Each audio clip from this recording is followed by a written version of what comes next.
Hey, thanks for joining me. I want to talk to you all a little bit about having a mastectomy and a lumpectomy done all at one time. I am 1 week post surgery and I'm here at home trying to recover mentally, physically. It's a process. It really is. It has its challenges. I want to get up and do everything that I was doing before this, and I'm not able to. My husband's recliner has become my new best friend because I'm always in it, or it seems like I'm always in it. um, Losing a breast or losing both breasts, it is a grieving process, or I feel that it is. And the reason I say that is because I knew what to expect going into it. I watched videos, I watched other people's channels, I watched other ladies talk about it, the recovery, how it affected them. I've listened to friends and other family members of other families talk about their breast cancer journeys and them going through their surgeries. And everybody has a different story to tell. Everybody's book cover can be the same, but when you open up that book and you start looking at the pages and start reading it, everyone's story is different. Everyone gets through their journey in so many different ways. They're grieving, they're trying to find their happy if they've lost it, if that makes any sense.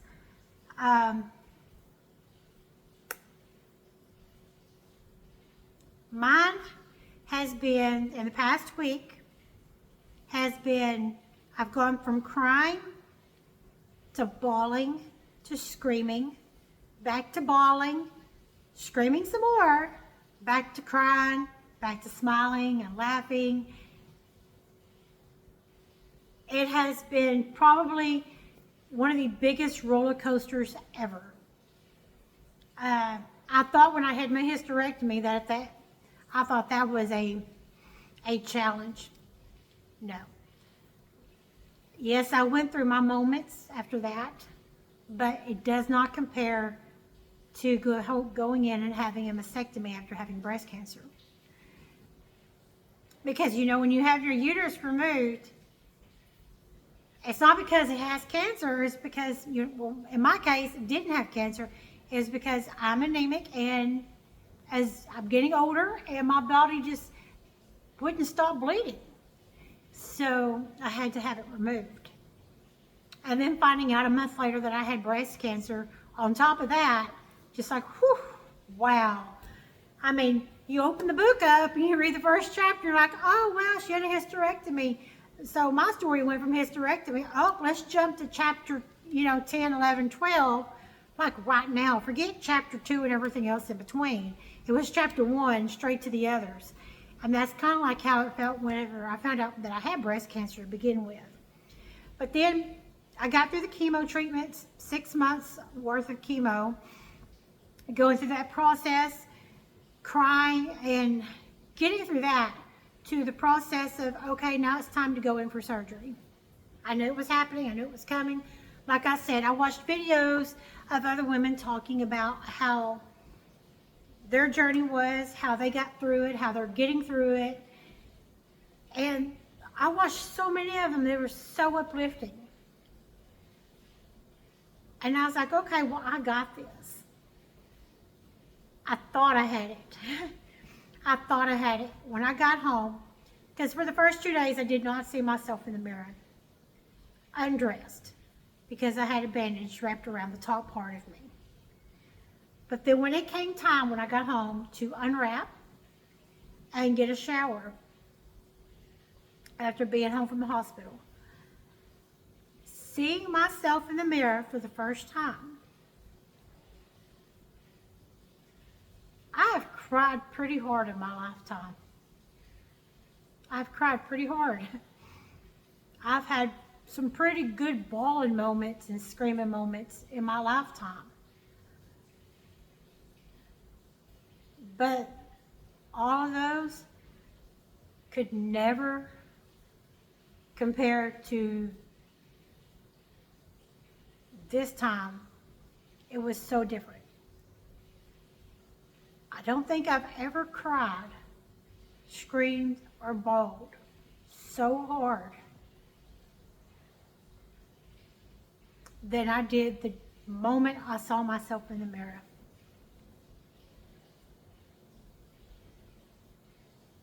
I went from standing in the mirror, in front of the mirror, got in the shower, cried some more, cried, screamed, threw a fit, questioning why. It was so hard to see my reflection.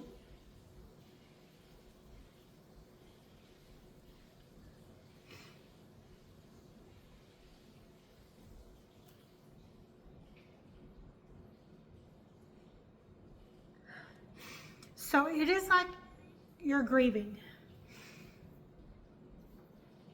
And somewhere through all of that, you're trying to figure out your next step.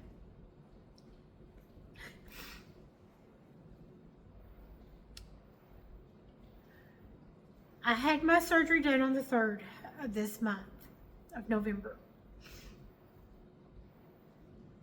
And here it is, the 12th. And I can actually go in the bathroom and look myself in the mirror. It is still hard, but I'm actually able to do it without crying.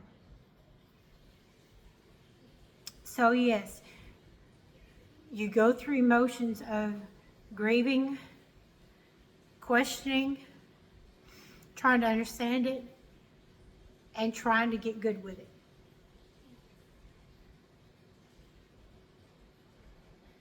Two weeks ago, I was strong.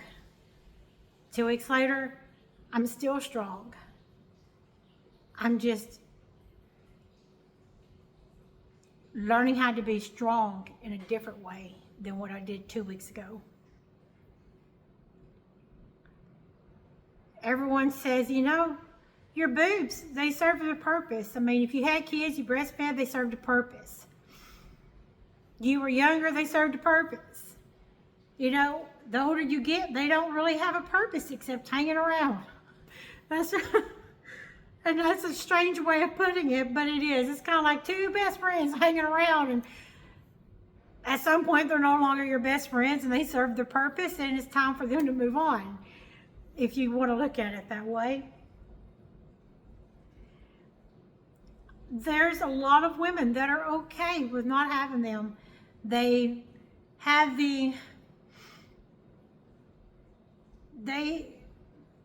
golly, they're so strong. They're able to, so I don't have them, so I can go outside and be like the men are, take my shirt off and just go with it.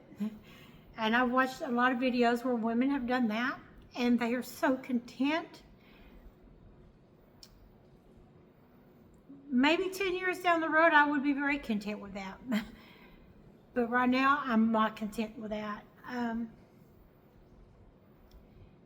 And I know that I will get there. I will get there. But I also know that if you're deciding to have a mastectomy and have reconstruction surgery later down the road, if that's the route you choose, wonderful, because that's the route that I'm choosing. I am choosing to have reconstruction. I'm having the D-flap done, where they use the tissue from my own lower abdomen area, excuse me, and they will reconstruct my top half, my breast with that. And when they do that, they will remove my left breast and reconstruct it at the same time as they're doing the right side. And I have opted to have both of them removed, just because I don't want to go through this again at a later time. I've done chemo once, and chemo is not my, I don't like chemo.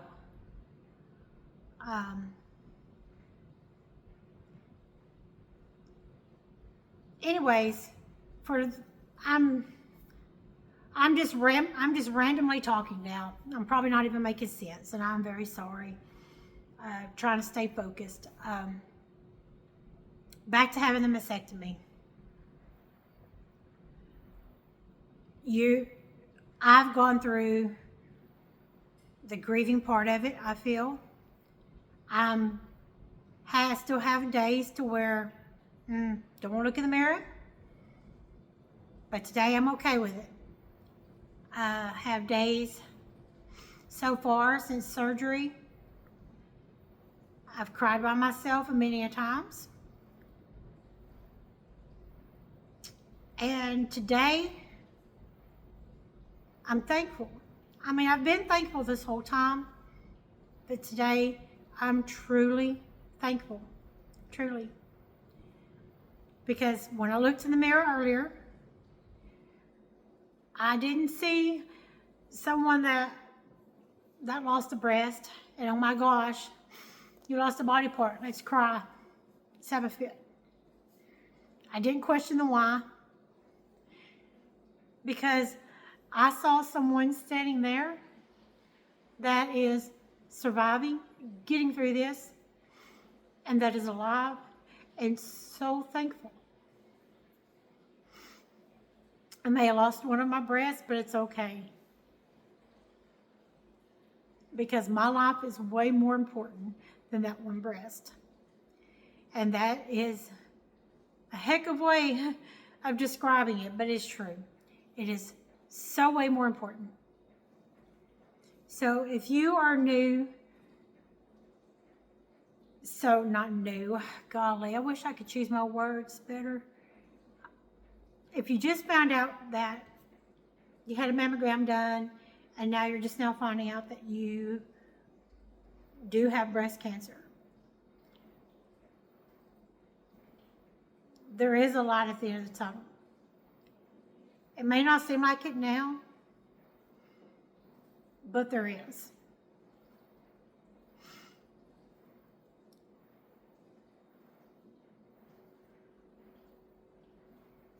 I wish I could, wish I had better uplifting words. Right now, I just want y'all to know that it's okay. If you need to sit down, scream, cry, throw a fit, it's okay. Because at some point, we all get there. And then at another point, we all get through it. Find your support system. Find somebody, whether it's family, a friend, somebody that is going to be there for you. Don't turn them away. Let them be there for you. Because you will need that. You will need that. I'm so thankful that my husband has been by my side all the way through every treatment, through everything. My aunt, every treatment, she doesn't skip a beat, along with my husband, my kids. They're just, wow. I can't explain it. And if there's someone out there that is going through the same thing and you don't have a support system, well, let me be your support system. Let me tell you it's okay, that you got this. I'll pray with you if you need someone to pray with. Because your support system matters. My support system, my husband, my aunt, my kids, they're so wonderful. My biggest support system is God.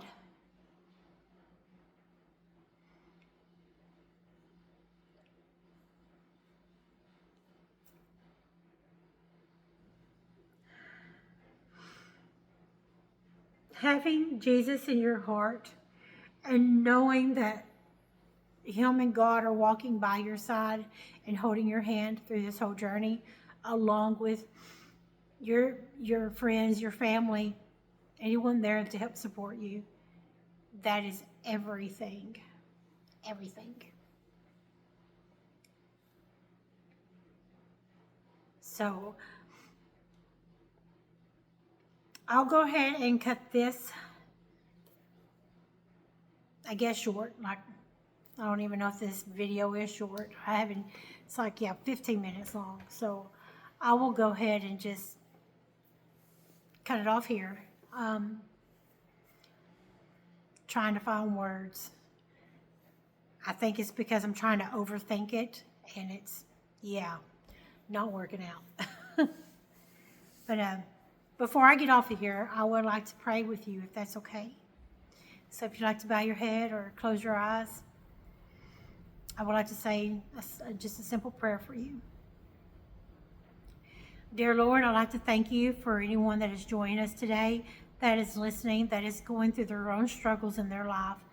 I'd like to pray over that young lady, that young man, or that mom, that daughter, the son, anyone in general, dear Lord. I would just like to pray for each and every one that if they are lost, I pray that they ask Jesus into their heart to be their Lord and Savior. I pray that you help guide them and walk with them. And dear Lord, I pray that you are always guiding them and helping them through each and every moment and every day. And dear Lord, please bless them. And please watch over them. Amen. Thank you for joining me.